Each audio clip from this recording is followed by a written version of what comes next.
Welcome to 360 Tamil. இன்னைக்கு இந்த வீடியோல கிரைம் பேட்ரோல்ல இருக்க ஒரு எபிசோட் தான் நம்ம பார்க்க போறோம். இந்த எபிசோட்ல நீங்க எதிர்பார்க்காத நிறைய ட்விஸ்ட் அண்ட் டர்ன்ஸ்லாம் வச்சிருப்பாங்க. கண்டிப்பா இந்த எபிசோட் உங்க எல்லாருக்குமே பிடிக்கும் நம்புறேன். என்னன்னு தெரியல, இந்த சேனல் இப்பெல்லாம் சரியாவே வியூஸ் போறது இல்ல. நான் மாத்தி மாத்தி போடுறதுனால அப்படி ஆகுதா என்னன்னு தெரியல. அதே சமயம் கிரைம் பேட்ரோல் சிஐடிலாம் உங்களுக்கு பிடிச்சிருக்கா இல்லையான்றத சொல்லுங்க. ஏன்னா படம் எனக்கு நிறைய கிடைக்குது, ஆனா எல்லாமே டிராமா படம், லவ் மூவி இதுதான் கிடைக்குது. ஸோ நிறைய கிரைம் த்ரில்லர் ரசிகர்கள் தான் நம்ம சேனல்ல இருக்கிறத பார்க்க முடியுது. நான் அதுக்காக தான் சிஐடி அதே மாதிரி கிரைம் பேட்ரோல்லாம் அப்பப்ப கொண்டு வரேன். இதெல்லாம் உங்களுக்கு பிடிச்சிருக்கா இல்லையான்றத சொல்லுங்க. இந்த எபிசோடோட பிளாட்டை சொன்னாலே நிறைய விஷயங்கள் ஸ்பாயில் ஆயிடும். இந்த எபிசோட்ல நிறைய கேரக்டர்ஸ் வருவாங்க. கேரக்டர்ஸ் நேம் எல்லாம் நல்லா கவனிச்சுக்கோங்க. அப்பதான் இதுல வர ட்விஸ்ட் அண்ட் டர்ன்ஸ்லாம் உங்களால புரிஞ்சுக்க முடியும். கண்டிப்பா உங்களுக்கு பிடிக்கும் நம்புறேன். எக்ஸ்பிளனேஷனுக்குள்ள போறதுக்கு முன்னாடி வீடியோக்கு ஒரு லைக் போடுங்க. இந்த எக்ஸ்பிளனேஷன் பிடிச்சிருந்ததுன்னா ஐபன்ற ஆப்ஷனை கிளிக் பண்ணி சப்போர்ட் பண்ணுங்க. மேற்கொண்டு பேசி டைம் வேஸ்ட் பண்ணாம நம்ம நேரடியா எக்ஸ்பிளனேஷனுக்குள்ள போயிடலாம். எபிசோட ஸ்டார்டிங் சீனே ஒரு நபரை காட்டுறாங்க. இவரோட பேரு சங்கர் அப்படின்றது. இவருமே இவரோட வீட்டுக்கு நடந்து வந்துட்டு இருக்காரு போல. அப்ப எதர்ச்சியா வாசுன்ற ஒரு நபர் இவரை பாக்குறாரு. சார் எப்படி இருக்கீங்கன்ற மாதிரி பேசுறதுக்கு ட்ரை பண்றாரு. ஆனா சங்கருக்கு இந்த வாசுவை தெரியல போல. நீங்க யாரு எனக்கு தெரியலையே அப்படின்ற மாதிரிலாம் சொல்லிட்டு வேகமா இங்க இருந்து கிளம்புறாரு. என்ன நம்மள போய் தெரியலன்னு சொல்றாருன்ற மாதிரி இந்த வாசு யோசிக்கிறாரு. இப்ப சங்கர் இருக்காரு பாத்தீங்களா, வேகமா வீட்டுக்கு வரணும்ன்ற மாதிரி வீட்டுக்கு வந்துடுறாரு. சங்கரோட ஒய்ஃப் பேரு வித்யா அப்படின்றது. சில மாசத்துக்கு முன்னாடி தான் கல்யாணம் ஆச்சு போல. ஹஸ்பண்ட் அப்செட்டா வரதை இவங்க கவனிக்கிறாங்கல்ல. எங்க உங்களுக்கு என்ன ஆச்சுன்ற மாதிரி கேக்குறாங்க. அந்த வாசுவை பார்த்ததுனால தான் இவர் பதட்டமா இருக்காரு போல. இவருமே அதெல்லாம் ஒண்ணுமே கிடையாது, நான் நார்மலா தான் இருக்கேன்னு சொல்றாரு. இல்லங்க உங்களை பார்த்தா அப்படி தெரியலன்ற மாதிரி சொல்றாங்க. நான் நார்மலா தான் இருக்கேன்னு சொல்றேன்ல, எதுக்காக திரும்ப திரும்ப கேள்வி கேட்கிற அப்படின்ற மாதிரி இவர் கோவப்படுறாரு. சரி விடுங்க விடுங்கன்ற மாதிரி ஒய்ஃப் சொல்றாங்க. இப்ப இவருமே இங்க இருந்து கிளம்பி போயிடுறாரு. இப்ப ஒய்ஃப் மட்டும் தான் வீட்டுல தனியா இருக்காங்க. அப்பதான் டைல்ஸ்ல லீக்கேஜ் நடக்கிறத இவங்க பாக்குறாங்க. என்ன லீக்கேஜ் நடக்குதுன்னு ஷாக் ஆகுறாங்க. இப்போ உடனே என்ன பண்றாங்கன்னு பாத்தீங்கன்னா ஒருத்தனுக்கு கால் பண்றாங்க. அந்த நபரோட பேரு சுனில் அப்படின்றது. இந்த சுனில் தான் வாடகைக்கு புடிச்சு தந்திருப்பான் போல. எந்த ப்ராப்ளம்னாலும் எனக்கு கால் பண்ணுங்கன்ற மாதிரி சொல்லியிருப்பான். அதுக்காக தான் இந்த வித்யா கால் பண்ணிருக்காங்க. கொஞ்ச நேரத்துல சுனில் வந்துடுறான். இவங்களுமே லீக்கேஜ் ப்ராப்ளத்தை பத்தி சொல்றாங்க. டைல்ஸ் ஒழுங்கா போடல போல, அதனாலதான் இப்பெல்லாம் நடக்குது. ஒன்னும் பிரச்சனை இல்ல, நான் பாத்துக்கிறேன் அப்படின்ற மாதிரி இவர் சொல்றாரு. அண்ணி அண்ணின்ற மாதிரி தான் இவங்க கிட்ட பேசிட்டு இருக்காரு. அண்ணின்னு கூப்பிடுறாரு, ஆனா ஃபிளர்ட் பண்றதுக்கு ட்ரை பண்றாரு. இவங்களுமே பெருசா பேச்ச கொடுக்க மாட்டாங்க. இப்ப கொஞ்ச நேரத்துல ஒர்க்கர்ஸ் வந்தோன்னே பாத்துக்க சொல்லி இவருமே கிளம்பிடுறாரு. இப்போ ஒர்க்கர்ஸுங்க வேலை பார்த்துட்டு இருக்கும் போது அந்த இடத்த தோண்டுனா உள்ள பார்த்தா 2 டெட் பாடி இருக்கு. அதாவது எலும்பு கூடு மாதிரி கிடைக்குது. இப்ப அந்த ஆளுங்க ஷாக் ஆகுறாங்க. பாக்குற வித்யாவும் இந்த இடத்துல ஷாக் ஆயிடுறாங்க. இப்ப போலீஸ்க்குலாம் தகவல் போயிருது பாத்தீங்களா. போலீஸ் டீமை சேர்ந்தவங்க இந்த இடத்துக்கு வந்துடுறாங்க. என்ன நடந்திருக்கு அப்படின்ற மாதிரி எல்லார்கிட்டயும் விசாரிக்கும் போது இந்த மாதிரி தோண்டி இருக்காங்க. உள்ள 2 எலும்பு கூடு கிடைச்சிருக்குன்ற மாதிரி உங்களுக்கு தெரிய வருது. என்ன ஏதுன்ற மாதிரிலாம் வித்யா கிட்ட விசாரிக்கிறாங்க.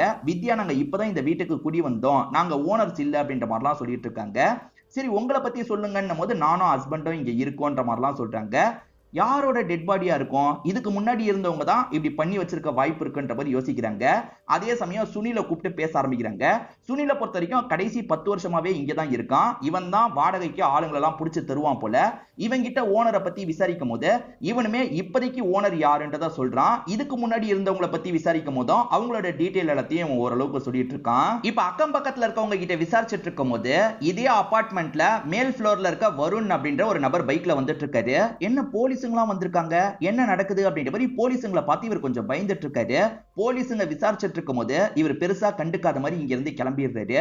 இப்ப பக்கத்து ஸ்டேஷன்ல இருக்க எஸ்ஐயை காட்டுறாங்க. பண்டின்ற ஒரு ஸ்கூல் படிக்கிற பையன் இந்த இடத்துக்கு வந்திருக்கான். என் அம்மாவை கண்டுபிடிச்சு தாங்கன்ற மாதிரிலாம் கேட்கிறான். உன் அப்பா கிட்ட பேச வேண்டியதெல்லாம் பேசிட்டோம்ப்பா, நீ அடிக்கடி இந்த மாதிரி வராத, இங்க இருந்து கிளம்பு அப்படின்ற மாதிரி எஸ்ஐ சொல்றாரு. சரி ஓகேன்ற மாதிரி சோகமா இந்த பையன் கிளம்பிடுறான். இவனோட அம்மா காணாம போயிருக்காங்க போல. அப்பா கூட விசாரிக்கிறதுக்கு வரமாட்டாரு. இந்த பையன் அப்பப்ப விசாரிக்கிறதுக்காக வந்துட்டு இருக்கான். இப்ப அப்படியே 10 வருஷத்துக்கு முன்னாடி நடந்த ஒரு விஷயத்த காட்டுறாங்க. ஆக்சுவலா கோயில் மாதிரி ஒரு இடம் இருக்கு. ஒரு அப்பா பொண்ணு தான் பாத்துக்கிறாங்க போல. நைட்டு நேரம் சில ஆளுங்க திருடுறதுக்காக உள்ள வராங்க. பொண்ணு பார்த்தோன்னா அந்த ஆளுங்க தெரிச்சு இங்க இருந்து ஓடிடுறாங்க. இப்ப அப்பாவும் வெளியே வந்து என்னாச்சு ஏதாச்சுன்னு பாக்குறாரு.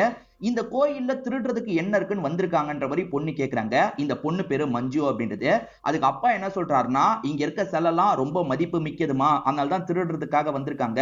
இதுக்கப்புறம் பாதுகாப்புக்காக நான் வெளியே படுத்துக்கிறேன் அப்படின்ற மாதிரிலாம் பொண்ணு கிட்ட சொல்லிட்டு இருக்காரு. ஆக்சுவலா அப்பா பொண்ணு மட்டும் தான் இருக்காங்க போல. அம்மாலாம் இறந்து போயிருப்பாங்க.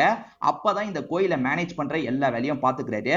இப்ப காலையில சமயம் பொண்ணுக்கு பூஜை எல்லாம் சொல்லி தந்துட்டு இருக்காரு. எப்பவுமே பசங்க இருந்தா சொல்லி தருவாங்க. ஆனா எனக்கு பொண்ணு நீ தானே இருக்க, எனக்கு நீயே பையன் மாதிரி தான்மா, இதெல்லாம் நீ கத்துக்கோ அப்படின்ற மாதிரி அப்பா இருக்கார்ல கொஞ்சம் கொஞ்சமா எப்படிலாம் பூஜை பண்ணும் அப்படின்றத சொல்லி தந்துட்டு இருக்காரு. இப்படி இவங்க பேசிட்டு இருக்கும் போது இவரோட தம்பி இந்த இடத்துக்கு வராரு. ஊர் தலைவரை கூட்டிட்டு தான் வராரு. தம்பி என்ன சொல்றாருன்னா, இந்த கோயிலை நீ மேனேஜ் பண்ணக்கூடாது, இதுக்கப்புறம் என்கிட்ட தந்துரு, எனக்கு தானே பையன் பிறந்திருக்கான், அந்த பையன் இதை பார்த்துப்பான் அப்படின்ற மாதிரிலாம் சொல்லிட்டாரு. ஆனா இந்த பொண்ணு மஞ்சு பேச ஆரம்பிக்கிறாங்க, என் அப்பா தான் ஸ்டார்டிங்ல இருந்து இந்த விஷயத்த பண்ணிட்டு இருக்காரு, என் அப்பாக்கு அப்புறம் நான் இந்த விஷயத்த பார்த்துப்பேன்ற மாதிரிலாம் சொல்றாங்க. இல்ல இல்ல, ஒரு பொண்ணுலாம் இந்த விஷயத்த பார்த்துக்க கூடாது அப்படின்ற மாதிரி சித்தப்பா சொல்லிட்டாரு. ஊர் தலைவர் கிட்ட தான் சொல்லிட்டாரு. அதை மீறியும் இந்த பொண்ணோட அப்பா இருக்கார்ல, இல்ல இல்ல நான் தான் பார்த்துப்பேன், எனக்கு அப்புறம் என் பொண்ணு தான் பார்த்துப்பா, நீ யார்கிட்டனாலும் போய் பேசு, ஊர் தலைவர் கிட்ட நீ பேசினாலும் சரி, நான் இதை ஏத்துக்கவே மாட்டேன் அப்படின்ற மாதிரி அப்பா விடாப்புடியா இருக்காரு. ஒரு ஸ்டேஜ்ல சித்தப்பாவும் கொஞ்சம் கடுப்பான மாதிரி இங்க இருந்து கிளம்பிடுறாரு. இப்ப நைட்டு நேரம் இந்த மஞ்சு தூங்கிட்டு இருக்கும் போது திருட்டுத்தனமா யாரோ இந்த இடத்துக்கு வந்துட்டு இருக்காங்க. வந்தவங்க என்ன பண்றாங்கன்னா, இந்த பொண்ணோட தலையில வந்து சடை பிடிக்கிற மாதிரி ஒரு விஷயத்த பண்றாங்க. அதாவது கம்மு மாதிரி வேணும்ட்டே அந்த பொண்ணோட முடியில ஒட்டிட்டு இருக்காங்க. சடை பிடிக்கிறதுனா அபசகுணம்னு சொல்லுவாங்க போல, அதனால தான் இப்படி வேணும்ட்டே பண்ணிட்டு இருக்காங்க. மறுநாள் காலையில இந்த பொண்ணு அந்த பொறுப்புக்கு போடலான்ற மாதிரி ஊர் தலைவரை வச்சு பேச்சுவார்த்தை எல்லாம் நடந்துட்டு இருக்கு. இப்ப இந்த பொண்ணு தான் இதுக்கப்புறம் பாத்துக்கணும்ன்ற மாதிரி சொல்லிடுறாங்கல்ல, இந்த பொண்ணு எல்லார்கிட்டயும் ஆசீர்வாதம் வாங்கிட்டு இருக்காங்க. அப்பதான் இவங்களுக்கு சடை பிடிச்சிருக்கிறது தெரிய வருது. என்ன சடை பிடிச்சிருக்கு, சடை பிடிச்சிருக்குன்னா கடவுளே வேணான்னு சொல்றாருன்னு அர்த்தம்ன்ற மாதிரி சித்தப்பா ஒரு பிட்ட போடுறாரு. ஆக்சுவலா சித்தப்பா தான் பிளான் பண்ணி இதை பண்ணிருக்காரு போல, வேணும்ட்டே இந்த இடத்துல ஒரு பிரச்சனையை உருவாக்குறாரு. இதனால ஊர் தலைவர்ல இருந்து எல்லாருமே வந்து பேச ஆரம்பிக்கிறாங்க, சடை பிடிச்சிருக்கு, இதுக்கப்புறம் கண்டிப்பா இவ இந்த கோயிலை பாத்துக்கிற வேலை எல்லாம் பண்ணக்கூடாது, இவ இதே கோயிலுக்கு சேவை செய்யற மாதிரி தான் இருக்கணும், அதாவது வந்து தாசியா இந்த கோயில்ல இருக்கணும்ன்ற மாதிரிலாம் சொல்றாங்க. இந்த பொண்ணுமே யாரோ ஏமாத்துறதுக்கு இப்படி பண்ணிருக்காங்கன்ற மாதிரிலாம் சொல்றாங்க. ஆனா சித்தப்பா வந்து ஊர் தலைவரை வந்து இவர் பக்கம் இழுத்துறாரு. இப்ப ஊர் தலைவர்ல இருந்து எல்லாருமே இவ இதுக்கப்புறம் தாசியா தான் இருக்கணும்ன்ற மாதிரி சொல்றாங்க. வேற வழி இல்லாம எல்லாருமே ஏத்துக்கிறாங்க. இந்த சித்தப்பா கிட்ட அசிஸ்டன்ட் மாதிரி ஒரு பையன் இருப்பான், அவன் பேரு தினேஷ் அப்படின்றது. அவன் இந்த மஞ்சுவை லவ் பண்றான் போல. அவனுமே இங்க நடக்கிற எல்லாத்தையும் பார்த்து பயங்கரமா ஃபீல் பண்ணிட்டு இருக்கான். ஒரு ஸ்டேஜ்ல மஞ்சு இதுக்கப்புறம் இந்த வேலையெல்லாம் பார்க்க கூடாது, இந்த இடத்துல வந்து உதவி செய்யற வேலையை மட்டும் தான் பார்க்கணும்ன்ற மாதிரி முடிவாயிருது. அப்பாவாலையும் எதுவுமே பேச முடியல, ஏன்னா சடை பிடிச்சிருக்குன்ற ஒரு விஷயத்தை சித்தப்பா பிடிச்சுக்கிறாருல, அப்பாவால எதுவுமே பண்ண முடியல. இப்படியே இந்த பொண்ணு கோயில்ல வந்து அடிமை மாதிரிலாம் வேலை பார்த்துட்டு இருக்காங்க. திடீர்னு ஒரு நாள் நைட்டு ரவுடிங்க வராங்க, அப்பாவை அட்டாக் பண்றாங்க, இந்த பொண்ணை தூக்கிட்டு போறாங்க. அப்படி தூக்கிட்டு போனவங்க பக்கத்துல இருக்க ஒரு பழைய ஃபேக்டரிக்கு இவளை தூக்கிட்டு வந்து வைக்கிறாங்க. அப்படி வச்சோன்னா இந்த பொண்ணு சிரிச்சு பேசுறா, என்ன ஓவரா நடிச்சிட்டு இருக்கீங்க, அதெல்லாம் சரி தினேஷ் எங்கன்ற மாதிரி கேக்குறாங்க. அதாவது இவங்களை வந்து கோயில்ல அடிமை மாதிரி யூஸ் பண்றதுக்கு முடிவு எடுத்திருக்காங்கல்ல, அதனால பேசாம லவ் பண்ற தினேஷ் கூட ஓடி போயிடலான்ற மாதிரி இவங்க முடிவு எடுத்திருப்பாங்க. தினேஷோட ஃப்ரெண்ட்ஸ் தான் இப்படி தூக்கிட்டு வந்திருக்காங்க. ஆனா இவனுங்க என்ன சொல்றாங்கன்னா, தினேஷ் கிட்ட எல்லாம் ஒன்னு அனுப்ப போறது இல்ல, உன் அப்பா கதையை முடிச்சாச்சு, தினேஷ் கதையும் நாங்க முடிக்க போறோம், அதே மாதிரி ஒன்னையும் நாங்க விட போறது இல்லன்ற மாதிரி எல்லை மீறி நடக்கிறதுக்கு ட்ரை பண்றாங்க. இப்பெல்லாம் பண்ணாதீங்க, இப்பெல்லாம் பண்ணாதீங்கன்ற மாதிரி இந்த மஞ்சு கெஞ்சுறாங்க. அதெல்லாம் இவனுங்க கண்டுக்கிற மாதிரியே இல்ல. இந்த பொண்ணு கிட்ட எல்லை மீறி நடந்துடுறாங்க. இந்த பொண்ணு ஒரு ஸ்டேஜ்ல மயங்கிடுறாங்கல்ல. இப்ப மயக்கத்துல இருந்து கண்முழிக்கும் போது விலை மாதுகள்லாம் இருப்பாங்கல்ல, அந்த இடத்துல இருக்காங்க. என்ன இந்த இடத்துக்கு நம்ம வந்திருக்கோன்ற மாதிரி இந்த பொண்ணு ஷாக் ஆயிட்டு இருக்காங்க. சில ஆளுங்க உன்னை வித்துட்டு போயிட்டாங்க, இதுக்கப்புறம் இங்க தான் இருக்கணும்ன்ற மாதிரி இங்க இருக்க எட்டு லேடியும் சொல்லிட்டு இருக்காங்க. இப்ப கதை பிரசன்ட்க்கு வந்துருது. பிரசன்ட்ல வந்து கான்ட்ராக்டரை கூப்பிட்டு இன்ஸ்பெக்டர் விசாரணை பண்ணிட்டு இருக்காரு. ஒரு டைம் இவர் தான் டைல்ஸ் போட்டிருக்காரு போல, ஏண்டா டைல்ஸ் நீ தான் போட்டிருக்க, அப்ப நீ தான் வந்து ரெண்டு பேரை புதைச்சிருக்கியான்ற மாதிரி இன்ஸ்பெக்டர் கேக்குறாரு. சார் அப்படிலாம் இல்ல சார் அப்படின்ற மாதிரி இவர் சொல்றாரு. இவரை பொறுத்த வரைக்கும் சுனில் மேல பழிய போடுறாரு. அது என்னன்னா, இப்ப தோன்ற வேலையும் இவர் தான் பார்த்திருப்பாரு. அப்படி தோன்ற வேலை பார்த்தோன்னே பாடியை பார்த்து என்கிட்ட சொல்ல வேண்டியதுதானே, எதுக்காகடா உடனே போலீஸ் கிட்ட இந்த விஷயத்த சொன்னீங்கன்ற மாதிரி இவரை போட்டு அடி அடின்னு அடிச்சிருப்பாரு. சோ இதனால போலீஸ்க்கு சுனில் மேலயும் சந்தேகம் வருது. இதை தாண்டி இந்த வீட்டுக்கு ஓனரா ஒருத்தர் இருக்கார்ல, அவரை கூப்பிட்டு போலீஸுங்க பேசுறாங்க. அவர் என்ன சொல்றாருன்னா, சார் இந்த வீட்டை வாங்கினதுல இருந்து இந்த வீட்டு பக்கமே நான் வந்தது கிடையாது, எனக்கு வேற ஒரு வீடு இருக்கு, நான் அங்கதான் இருக்கேன், ஸ்டார்டிங்ல இருந்தே இந்த இடத்த சுனில் தான் மேனேஜ் பண்ணிக்கிறான், எனக்கு வாடகையை கரெக்டா தந்துருவான் சார், அதனால நான் எதுலயுமே தலையிடுறது இல்ல அப்படின்ற மாதிரிலாம் சொல்லிட்டு கிளம்புறாரு. இப்ப அபார்ட்மெண்ட்டுக்கு திரும்பி வந்து செக்யூரிட்டி கிட்ட விசாரணை பண்றாங்க. சார் நான் சேர்ந்தே 2-3 மாசம் தான் ஆகுது, எனக்கு யாரை பத்தியும் முழுசா தெரியாது அப்படின்ற மாதிரி இந்த செக்யூரிட்டி சொல்லிட்டு இருக்காரு. ஏற்கனவே வருண் ஒருத்தர் போலீஸை பார்த்து பயந்தார்ல, இப்பயும் போலீஸை பார்த்து பயந்து போறாரு. அந்த பைக்கோட கீயை கூட எடுக்காம போறாரு. பிரதர் பைக்கோட கீயை எடுக்காம போறீங்க பாருங்க, எடுத்துக்கோங்க அப்படின்ற மாதிரி போலீஸுங்க சொன்னோன்னே இவருமே பதட்டமா எடுத்துட்டு போறாரு. இவர் பதட்டமா இருக்கிறத போலீஸுங்க கவனிக்கல. ஏற்கனவே பண்டின்ற ஒரு சின்ன பையனை காமிச்சாங்க பாத்தீங்களா, அவன் திரும்பி ஸ்டேஷனுக்கு வந்துடுறான். என் அம்மாவை பத்தி ஏதாவது தெரிஞ்சதா அப்படின்ற மாதிரி கேட்கறான். தம்பி நாங்க விசாரணை பண்ணிட்டு இருக்கோம்பா, ஏதாவது தெரிஞ்சா சொல்லுவோம், இங்க இருந்து போன்ற மாதிரி அனுப்பி வச்சிடுறாங்க. ஏன் இவங்க இந்த கேஸை விசாரிக்காம இருக்காங்கன்னா, ஏன்னா இவங்க ஸ்டேஷன் சம்பந்தப்பட்ட கேஸாவே இருக்காது, அவங்க வேற ஒரு இடத்தை சேர்ந்தவங்களா இருப்பாங்க. பக்கத்து ஸ்டேஷன்ல தான் இந்த பையன் போய் கேட்கணும், நம்மள போய் தொல்லை பண்ணிட்டு இருக்கான் அப்படின்ற மாதிரி இந்த எஸ்ஐ பேசிட்டு இருக்காரு. இது எல்லாத்தையும் பண்டின்ற இந்த பையனும் கவனிக்கிறான். அப்ப பேசாம பக்கத்து ஸ்டேஷன்ல இருக்க போலீஸை போய் பார்த்தா என்னன்ற மாதிரி யோசிக்கிறான். இப்ப இன்ஸ்பெக்டரும் சுனில போட்டு அடிக்கிறாரு. அவன் எங்க கிட்ட சொன்னது தப்புன்ற மாதிரி அவனை போட்டு அடிச்சிருக்க, ஏன்ற மாதிரிலாம் கேட்கறாங்க. அதாவது நீ தான் இந்த கொலையை பண்ணியான்ற மாதிரிலாம் கேட்டுட்டு இருக்காங்க. சார் சத்தியமா அதை பத்தி எனக்கு எதுவுமே தெரியாது சார். இப்ப இந்த எலும்பு கூடு வெளியே வந்ததுனால இதுக்கப்புறம் யார் சார் அந்த வீட்டுக்கு வருவா, தேவையில்லாம எனக்கு பிரச்சனை வந்துருச்சுல, அதனால தான் எதுக்காக போலீஸ் கிட்ட சொன்னேன்னு கேட்டேன், மத்தபடி எனக்கும் இதுக்கும் சம்பந்தம் இல்லைன்னு சொல்றான். சரி இப்போதைக்கு கிளம்பு அப்படின்ற மாதிரி அனுப்பி விடுறாங்க. அந்த எலும்பு கூடு ஒரு பையனோடது பொண்ணோடது அப்படின்றது தெரிய வருது. ஆனா எந்த ஒரு டீடைலும் இன்னும் தெரியல. இன்னும் விசாரணை போயிட்டு இருக்கு போல. இன்னொன்னு பக்கம் நமக்கு வித்யாவை காட்டுறாங்க. இன்னும் அந்த வீட்டுல தான் இருக்காங்க. இப்ப தூங்கிட்டு இருக்கும் போது ஒரு பொண்ணு பேய் இருக்குல்ல, இவங்களை பயமுத்துற மாதிரி இவங்களுக்கு தோணுது. இவங்க சட்டுன்னு முழிச்சிடுறாங்க. இப்ப பயமா இருக்கிறதுனால ஹஸ்பண்டுக்கு கால் பண்றாங்க. ஹஸ்பண்ட் வேலை விஷயமா வெளியூருக்கு போயிருக்காரு போல. இவர் பேரு சங்கர்னு சொல்லியிருப்பேன். சங்கர் கிட்ட நடந்த விஷயத்தெல்லாம் சொல்லி பயப்படுறாங்க. நீ தேவையில்லாம கற்பனை பண்ணிட்டு இருக்க, ஒன்னும் கிடையாது, இன்னும் கொஞ்ச நாள்ல நான் வந்துருவேன், அதுக்கப்புறம் வேணா நம்ம வீடை காலி பண்ணிக்கலாம்னு சொல்லிட்டாரு. சரிங்க சீக்கிரமா வாங்கன்ற மாதிரி இவங்களும் சொல்றாங்க. ஆக்சுவலா இதுக்கு முன்னாடி இந்த வீட்டோட ஓனரா பிரதாப்னு ஒருத்தர் இருப்பாரு. பிரதாப் கிட்ட இருந்து இப்ப இருக்க ஓனருக்கு கை மாறும் போதுதான் அந்த பாடியை யாரோ புதைச்சு வச்சிருக்கிறது தெரிய வருது. அதனால பிரதாப்பை கூப்பிட்டு பேசுறாங்க. பிரதாப் சார், நீங்க தான் இந்த விஷயத்தை பண்ணிருக்கீங்கன்னு நாங்க சந்தேகப்படுறோம்னு சொல்றாங்க. சார் என்ன சார் பேசிட்டு இருக்கீங்க, நீங்க சொல்ற காலகட்டம்லாம் நான் ட்ரிப் மாதிரி போயிருந்தேன் சார், 20 நாள் நான் வீட்லயே இல்ல சார், அந்த இடத்துல அப்பதான் டைல்ஸ் வேலை பண்ணிடுறேன்ற மாதிரி சொன்னாங்க, சரி பண்ணி வைங்கன்ற மாதிரி நான் சொன்னேன், எனக்கும் இதுக்கும் சம்பந்தம் இல்லைன்னு சொல்லிட்டு சரி தேவைப்பட்டா திரும்பி விசாரிப்போம், நீங்க ஊரை விட்டு எங்கேயும் போகாதீங்கன்ற மாதிரி இவரை இப்போதைக்கு அனுப்பி வச்சிடுறாங்க. யார் பண்ணிருப்பா, இந்த பிரதாப் பண்ணிருப்பாரா இல்ல இப்ப இருக்க ஓனர் பண்ணிருப்பாரா, அப்படி இல்லனா சுனில் பண்ணிருப்பானான்ற மாதிரி இவங்க பயங்கரமா யோசிச்சுட்டு இருக்காங்க. இப்போ ஒருத்தர் ஒரு பொருளை மறந்துட்டு போகும்போது இன்னொன் போலீஸ் தான் ஞாபகப்படுத்துறாரு. இத பார்க்கும்போது இந்த இன்ஸ்பெக்டருக்கு ஒன்னு தோணுது. ஆக்சுவலா வருண் ஒருத்தர் பதட்டமா போனார்ல, அவர் எதுக்காக சாவியை மறந்துட்டு போனாரு, நம்மள பார்த்து பயந்துருக்காரு போல, அந்த வருண் கிட்ட விசாரிக்கணும், அந்த வருணை பத்தி நம்ம தெரிஞ்சுக்கணும் அப்படின்ற மாதிரிலாம் யோசிக்க ஆரம்பிக்கிறாங்க. இப்ப பிரதாப்னு முன்னாள் ஓனர் பேசிட்டு போனார்ல, அவர் போயிட்டு இருக்கும் போது வாசுன்னு ஒருத்தன் தடுத்து பேச ஆரம்பிக்கிறான். அதாவது ஏற்கனவே சங்கர் கிட்ட என்ன ஞாபகம் இருக்கான்ற மாதிரி பேசினா பாத்தீங்களா, அவன் இவரை தடுத்து பேச ஆரம்பிக்கிறான். இந்த பிரதாப் கிட்ட ஒரு முக்கியமான விஷயம் பேசணும் அப்படின்ற மாதிரி கூட்டு போறான். என்ன பேசுறான்றது தெரியல.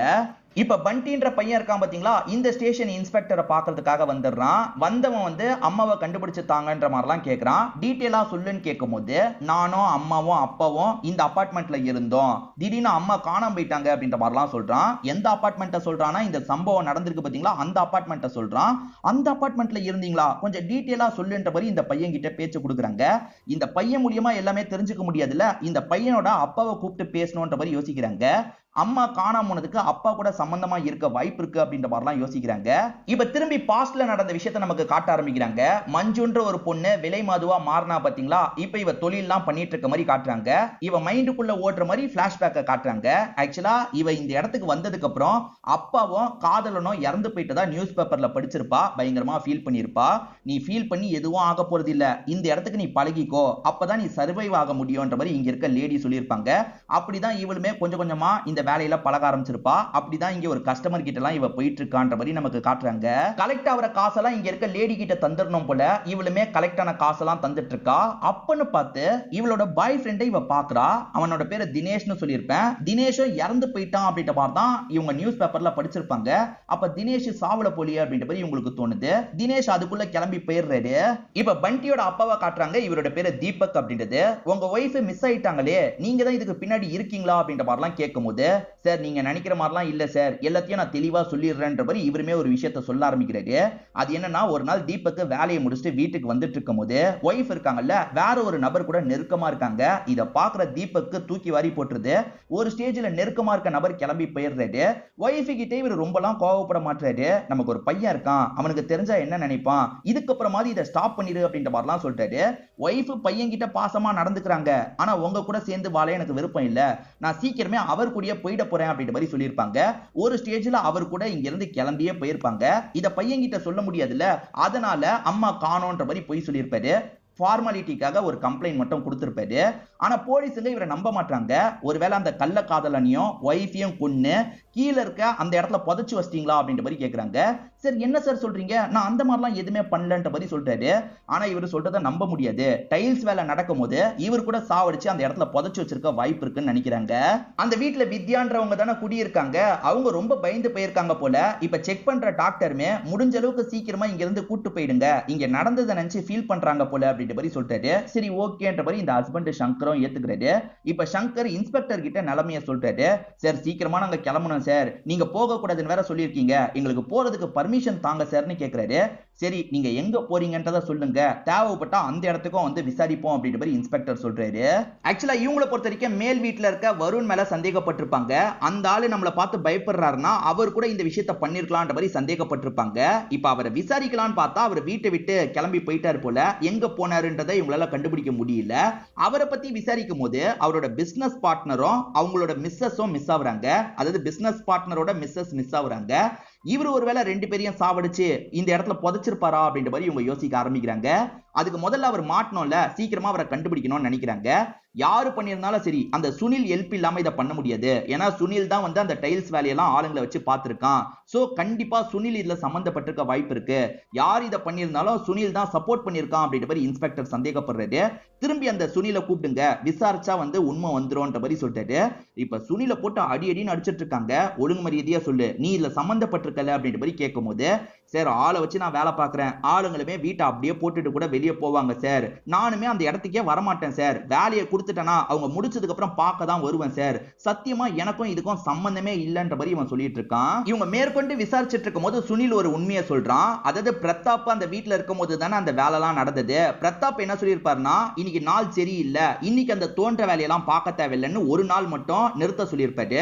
சார் அப்படி நிறுத்த சொன்ன நாள் நாங்க யாருமே போல சார், அந்த சமயம் பிரதாப்பே கூட வந்து ஏதாவது பண்ணிருக்கலாம்ல சார், சத்தியமா எனக்கு தெரியாது சார்னு சொல்றான். இவன் இப்படி சொல்றதுனால உங்களுக்கு பிரதாப் மேல சந்தேகம் வருது. ஒருவேளை டூருக்கு போறேன்னு சொன்னவரு திரும்பி வந்து ரெண்டு பாடியை மட்டும் புதைச்சிருப்பாரா? அப்படி புதைச்சிருக்காருன்னா யார் பாடியை புதைச்சிருப்பாருன்ற மாதிரி சந்தேகப்படுறாங்க. அவரை இங்கேயே இருக்க சொன்னாங்கல்ல, அவர் ஒரு ஹோட்டல்ல தான் இருந்திருப்பாரு. அந்த ஹோட்டல்ல விசாரிச்சா அவர் கிளம்பி போயிட்டு தான் சொல்றாங்க. என்ன கிளம்பி போயிட்டு தான் சொல்றாங்க, போனை வச்சு நம்ம ட்ரேஸ் பண்ணலாம்ன்ற மாதிரி முடிவு பண்றாங்க. இப்ப போன் ஒரு காட்டு பகுதியில டவர் மாதிரி காட்டுது. அந்த இடத்துல செக் பண்றதுக்காக வந்தா அந்த இடத்துல அவரோட பாடி தான் இருக்கு. யாரோ சமீபமா சாவடிச்சு இங்க போட்டு வச்சிருக்கிறது உங்களுக்கு தெரிய வருது. இவர் மேல சந்தேகப்பட்டா இவரே யாரோ சாவடிச்சிட்டாங்களே, என்னவா இருக்கும்னு யோசிக்கிறாங்க. இப்ப பாஸ்ட்ல நடந்த விஷயத்தை காட்டுறாங்க. அதாவது மஞ்சு இருக்காங்க பாத்தீங்களா, இந்த அக்கா கிட்ட நைஸா பேசுறாங்க. அந்த பையனோட நம்பர் கிடைக்குமான்னு கேட்கும் போது இந்த அக்காவும் தரமாட்டேன், ஆனா உனக்கு தரேன் அப்படின்ற மாதிரி நம்பரை தந்துடுறாங்க. இப்ப இந்த பொண்ணு என்ன பண்றானா, தினேஷ்க்கு கால் பண்ணி பேச ஆரம்பிக்கிறா. நான் தான் மஞ்சு, இங்க நான் மாட்டிருக்கேன்ற மாதிரிலாம் புரிய வச்சிட்டு இருக்கா. உன் ஃப்ரெண்ட்ஸ் இப்படி ஒரு விஷயத்த பண்ணிட்டாங்கன்ற மாதிரிலாம் சொல்றா. ஆமா, என் ஃப்ரெண்ட்ஸ் பண்ணது போக போக தான் எனக்கு தெரிய வந்தது. உன் அப்பாவை சாவடிச்சவங்க என்னையும் சாவடிக்கிறதுக்கு ட்ரை பண்ணாங்க, நல்ல வேலையா நான் தப்பிச்சிட்டேன் அப்படின்ற மாதிரிலாம் சொல்லிட்டாரு. சரி நம்ம திரும்பி சேரணும்ன்ற மாதிரி இவங்க ரெண்டு பேர் யோசிக்கிறாங்க. நான் இப்ப ஒரு அபார்ட்மெண்ட்ல தான் வேலை பார்த்துட்டு இருக்கேன், 2-3 பிளாட்டுக்கு சேர்த்து வேலை பார்த்துட்டு இருக்கேன், நீ கிளம்பி வா, நம்ம எங்கேயாவது ஓடி போயிடலாம் அப்படின்ற மாதிரி சொல்றாரு. இவங்களும் ஏத்துக்கிறாங்க. இவங்க என்ன பண்றாங்கன்னா, கிளம்பும் போது கொஞ்சம் காசு எடுத்துக்கலாம்ன்ற மாதிரி திருடிட்டு கிளம்பிட்டு இருக்காங்க. இங்க பாதுகாக்கிறதுக்காக ஒரு நபர் இருப்பாரு, அவருமே இவங்க தப்பிக்கிறத கண்டுபிடிச்சிடுறாரு. என்ன திருடிட்டு இங்க இருந்து ஓட பாக்குறியா, விட மாட்டேன்ற மாதிரி தடுத்துட்டு இருக்காரு. எனக்கு காசெல்லாம் கூட வேணாம், ஆனா நான் போனோன்ற மாதிரி இந்த பொண்ணு கெஞ்சி கேக்குறாங்க. அதெல்லாம் விட முடியாதுன்ற மாதிரி சொல்லிட்டாரு. ஒரு ஸ்டேஜ்ல இந்த பொண்ணு என்ன பண்றாங்கன்னா, ஒரு பொருளை வச்சு இவர் அடிச்சிடுறாங்க. இவர் மயக்கத்துல இருக்கும்போது வேகமா இங்க இருந்து தப்பிச்சு ஓடுறாங்க. ஆக்சுவலா பிரதாப் இறந்து போயிருக்காருல, அவர் ஒரு ஹோட்டல்ல ஸ்டே பண்ணிருப்பாரு. அந்த ஹோட்டலோட சிசிடிவி ஃபுட்டேஜ் எல்லாம் செக் பண்ணலாம்ன்ற மாதிரி இவங்க செக் பண்றாங்க. அப்படி செக் பண்ணும்போது வேற ஒரு நபர் கூட சேர்ந்து அவர் போயிருக்கிறது தெரிய வருது. அதாவது பிரதாப்ப வாசு தான் எங்கேயோ கூட்டு போயிருக்கான். நமக்கு வாசுன்றது தெரியும், இவங்களுக்கு வாசுவை பத்தி தெரியாது பாத்தீங்களா. இவன் யாரு என்னன்றதை கண்டுபிடிங்க, இவன் தான் அந்த பிரதாப்ப சாவடிச்சிருக்கான் போல, இவனை பிடிச்சா உண்மை வெளியே வந்துரும் அப்படின்ற மாதிரி சொல்லிட்டு இவனை ஒரு போட்டோ மாதிரி எடுத்துக்கிறாங்க. இந்த போட்டோவை காமிச்சு சுத்து வட்டாரத்துல விசாரிக்கலான்ற மாதிரிலாம் யோசிக்கிறாங்க. அந்த மாதிரி தான் இந்த வாசுவை பத்தி ஒவ்வொருத்தர்கிட்டயா விசாரணை பண்ணிட்டு இருக்காங்க. இவன் பேரு வாசு சார், இதுக்கு முன்னாடி செக்யூரிட்டியா வேலை பார்த்துட்டு இருந்தான், இப்ப வெட்டியா தான் சுத்திட்டு இருக்கான் சார் அப்படின்ற மாதிரிலாம் சொல்றாங்க. இவங்க ஒரு பக்கம் வாசுவை தேடிட்டு இருக்கும் போதே அந்த வருணையும் தேடிட்டு இருக்காங்க. வருண்னா மேல் வீட்டுல போலீஸ பார்த்து ஒருத்தர் அடிக்கடி பயந்தார்ல, அவரையும் ஒரு பக்கம் தேடிட்டு இருக்காங்க. இப்ப வித்யா கிட்ட இருந்து கால் வருது, என் ஹஸ்பண்ட் சங்கர் மிஸ் ஆயிட்டாருன்ற மாதிரி சொல்றாங்க. இப்ப சங்கரையும் தேடணும் அப்படின்ற மாதிரி யோசிச்சுட்டு இருக்காங்க. இப்படி தேடிட்டு இருக்கும் போது அந்த மேல் வீட்டை சேர்ந்த வருண் மாட்டிக்கிறாரு. அவரை போட்டு சம்மடி அடிக்கிறாங்க. எதுக்காகடா இங்க இருந்து கிளம்பி போனேன்னு கேட்கும் போது ஒரு வேலை விஷயமா போனன்ற மாதிரி சொல்றாரு. சரி உன் பிசினஸ் பார்ட்னர் அதே மாதிரி அவரோட மிஸ் ஆகுறாங்க, நீ தானே அதுக்கு காரணம்ன்ற மாதிரி கேட்கறாங்க. சார் உண்மை என்ன தெரியுமா, அந்த பிசினஸ் பார்ட்னர் நிறைய லாஸ் ஏற்பட்டோன்னா பயந்து ஓடிட்டான், ஒய்ஃபை கூட்டிட்டு எங்கேயோ ஓடிட்டான். இப்ப அந்த கடன்ல தான் நான் மாட்டிட்டு இருக்கேன், அதனால தான் போலீஸை பார்த்து கொஞ்சம் பயந்தேன் சார். இப்ப கடன் பிரச்சனையை முடிக்கிறதுக்காக என்னோட இடத்தெல்லாம் சேல் பண்ணி கடன் பிரச்சனையை கொஞ்சம் கொஞ்சமா முடிச்சிட்டு இருக்கேன். என் பிசினஸ் பார்ட்னர் காணாம போனதுக்கும் எனக்கும் எந்த ஒரு சம்பந்தமும் கிடையாதுன்ற மாதிரிலாம் இவன் சொல்லிட்டு இருக்கான். இப்பதான் சங்கரோட போன் வந்து ஆன் ஆயிருக்கிறது இவங்களுக்கு தெரிய வருது. அந்த இடத்துக்கு போலான்ற மாதிரி இவங்களுமே வேகமா வந்துட்டு இருக்காங்க. என்ன காட்டு பகுதியில காட்டுது அப்படின்ற மாதிரி செக் பண்றதுக்காக வராங்கல்ல, அந்த இடத்துல பார்த்தா எரிஞ்ச நிலைமையில ஒரு பாடி இருக்கு. ஃபேஸ் எல்லாம் சுத்தமா தெரியல. ஆனா அந்த இடத்துல சங்கரோட ஐடி கார்டு மட்டும் இருக்கு. அப்ப சங்கர் இறந்து போயிட்டாரா அப்படின்ற மாதிரி இவங்க யோசிச்சுட்டு இருக்காங்க. இவங்களை பொறுத்த வரைக்கும் இப்ப வாசு மேலதான் சந்தேகம் வருது. இந்த வாசு சங்கர் கிட்டயும் ஏற்கனவே என்ன தெரியுதான்ற மாதிரிலாம் பேசியிருப்பாரு. சோ இதெல்லாம் நமக்கு தான் தெரியும், போலீஸ்க்கு தெரியாது. போலீஸை பொறுத்த வரைக்கும் பிரதாப் இறந்து போயிருக்காரு, சங்கர் இறந்து போயிருக்காரு. இதெல்லாம் ஒரு வேலை அந்த வாசு தான் பண்ணிருப்பானா அப்படின்ற மாதிரி யோசிக்கிறாங்க. அந்த வாசுவை பத்தி விசாரிக்கும் போது அவன் செக்யூரிட்டியா வேலை பார்த்தது தெரிய வந்ததுல, இதே அபார்ட்மெண்ட்ல தான் அவன் சில மாசத்துக்கு முன்னாடி செக்யூரிட்டியா வேலை பார்த்திருக்கான்றதும் தெரிய வருது. இப்ப சங்கரோட ஒய்ஃபான வித்யாவை கூப்பிட்டு பேச ஆரம்பிக்கிறாங்க. உங்க ஹஸ்பண்டுக்கு யாராலையாவது பிரச்சனை வந்ததா அப்படின்ற மாதிரி கேக்குறாங்க. இவங்களுமே ஒரு இன்சிடென்ட்ட சொல்றாங்க. ஒரு நாள் வேலையை முடிச்சுட்டு வரும்போது வாசுவை பார்த்திருப்பாரு, அதனால கொஞ்சம் பதட்டமாவே இருந்திருப்பார்ல, அன்னைக்கு என்ன ஆச்சுன்னு தெரியல சார், ரொம்ப பதட்டமா இருந்தாருன்ற மாதிரிலாம் சொல்றாங்க. என்னவா இருக்கும்ன்ற மாதிரி போலீஸுங்களும் யோசிச்சுட்டு இருக்காங்க. இதை தாண்டி உங்க ரெண்டு பேருக்கு எப்படி கல்யாணம் பிக்ஸ் ஆச்சு அப்படின்ற மாதிரிலாம் இன்ஸ்பெக்டர் கேள்வி கேட்டுட்டு இருக்காரு. இவங்க பதில் சொல்றதுக்காக வரும்போது இவங்களுக்கு வேற ஒரு விஷயம் தெரிய வருது. அது என்னன்னா, தீபக்கோட ஒய்ஃப் எங்க இருக்காங்கன்றது தெரிய வருது. தீபக்கு ஒய்ஃபையும் கள்ளக்காதலனையும் சாவடிச்சதா இவங்க நினைச்சாங்கல்ல, ஆனா ஒய்ஃப் கடஸ்டாங்கன்றது தெரிய வந்தோன்னே உங்ககிட்ட அப்புறமா பேசுறோன்ற மாதிரி இந்த சங்கரோட ஒய்ஃப் வித்யாவை அனுப்பி வச்சிடுறாங்க. இப்ப தீபக்கோட ஒய்ஃபை பார்க்க போனோம், அந்த பையனையும் தீபக்கையும் கூட்டு போனோம்னு நினைக்கிறாங்க. இப்ப அந்த வீட்டுக்கு வந்து கதவை தட்டிட்டு இருக்காங்க.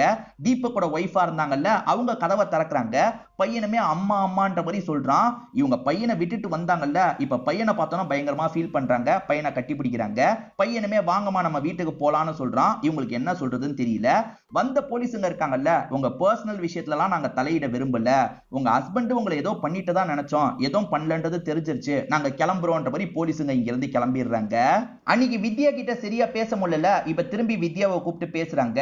எப்படி உங்க ரெண்டு பேருக்கு கல்யாணம் ஆச்சுன்னு கேட்கும் போது, அவர் கிராமத்தை சேர்ந்தவர் சார், கிராமத்துல ஒருத்தர் தான் எங்க ரெண்டு பேருக்கு கல்யாணம் எல்லாம் பண்ணி வச்சாரு சார் அப்படின்ற மாதிரி சொல்றாங்க. ஓஹோ அப்படியான்ற மாதிரி இவங்களுமே விசாரணை பண்ணிட்டு இவங்களை அனுப்பி வச்சிடுறாங்க. இப்ப அப்படியே கட் பண்ணி 10 வருஷத்துக்கு முன்னாடி ஒரு கிராமத்தை காமிச்சாங்கல்ல, அந்த கிராமத்தை காட்டுறாங்க. அங்க ஒருத்தர் பூஜை எல்லாம் பண்ணிட்டு இருக்காரு. இப்ப இன்ஸ்பெக்டரும் சாமி கும்பிடுறதுக்காக வராரு. அப்படி வந்தவரு இவனை பார்த்து ஷாக் ஆயிடுறாரு. அங்க இருக்கிறது யாருன்னு பாத்தீங்கன்னா சங்கர் தான். சங்கர் சாவல போல டிராமா தான் பண்ணியிருக்கான். அதாவது வாசுவை சாவடிச்சு இவன் செத்து போன மாதிரி நம்ப வச்சிருக்கான். இப்ப போலீஸுங்களுமே எதுக்காகடா இந்த விஷயத்த பண்ண, இதுக்கெல்லாம் பின்னாடி நீ தான் இருக்குன்றது தெரிஞ்சிருச்சு, ஒத்துக்கோ ஒத்துக்கோன்ற மாதிரி அடிச்சிட்டு இருக்காங்க. இவன் ஒரு சிலையை விற்க ட்ரை பண்ணியிருக்கான் போல, அப்படிதான் இவன் தப்பானவன்றது தெரிஞ்சு இவங்க மடக்கிறதுக்காக வந்திருக்காங்க. இப்ப இவங்கிட்டயே கேட்கும் போது இவன் எல்லா விஷயத்தையும் சொல்ல ஆரம்பிக்கிறான். மஞ்சுக்கு ஒரு சித்தப்பா இருந்த மாதிரி காமிச்சாங்கல்ல, அந்த சித்தப்பாக்கு ஒரு பையன் இருந்திருப்பான். அந்த பையன் வேற யாரும் கிடையாது, இவனா தான் இருப்பான். அதாவது இந்த சங்கர் தான் பையன்னு தெரிய வருது. பையனை அந்த இடத்துல உட்கார வைக்கணும்ன்றதுக்காக மஞ்சுக்கு வந்து அந்த சடை பிடிச்ச மாதிரி செட் பண்ணி வச்சிருப்பாரு. சடை பிடிச்சதுனால இதுக்கப்புறம் நீலாம் பூஜை பண்ணக்கூடாது, என் பையன் தான் பண்ணுவான்ற மாதிரி சொல்லியிருப்பாரு. அப்பாவோட அசிஸ்டண்டா தினேஷ்னு ஒருத்தர் இருந்தான் பாத்தீங்களா, எப்படியாவது நீ மஞ்சுவை லவ் பண்ண ஆரம்பின்ற மாதிரி இவர் தான் பழகவே விட்டுருப்பாரு. அதாவது அந்த தினேஷை பொறுத்த வரைக்கும் இவருக்காக தான் வேலை பார்த்திருப்பான். அந்த பொண்ணை பயங்கரமா லவ் பண்ண ஆரம்பிச்சிருப்பான். ஒரு ஸ்டேஜ்ல என்ன பண்ணிருப்பாருன்னா, அந்த பொண்ணு இங்க இருக்கக்கூடாது, அந்த பொண்ணை வேற எங்கேயாவது அனுப்பிடணும், அதே மாதிரி இந்த அப்பா கதையை முடிச்சிடணும்னு நினைச்சிருப்பாரு. தினேஷோட ஃப்ரெண்ட்ஸுங்கன்ற மாதிரி சிலரை வச்சு பிளான போட்டிருப்பாரு. போட்டு அந்த பொண்ணை விலை மாதெல்லாம் இருக்கிற இடத்துக்கு அனுப்பியிருப்பாரு. அப்பா கதையை முடிச்சிருப்பாரு. சோ தினேஷ் ஹெல்ப்போட தான் இந்த விஷயத்தெல்லாம் இவர் பண்ணியிருக்காருன்னு தெரிய வருது. இந்த விஷயத்தை பண்ணதுக்காக தினேஷுக்கு ஒரு சிலையை தந்திருப்பாரு. அது விலை போகாத சிலைன்னு தந்திருப்பாரு. அதுக்கப்புறம் அதோட மதிப்பு தெரிஞ்சு தினேஷை பார்க்கறதுக்காக வந்திருப்பாரு. அந்த சமயம் தினேஷும் மஞ்சுவும் மீட் பண்றாங்க. இப்படி ரெண்டு பேர் கட்டி பிடிச்சிட்டு இருக்கும் போது இவன் இந்த இடத்துக்கு வந்துடுறான்.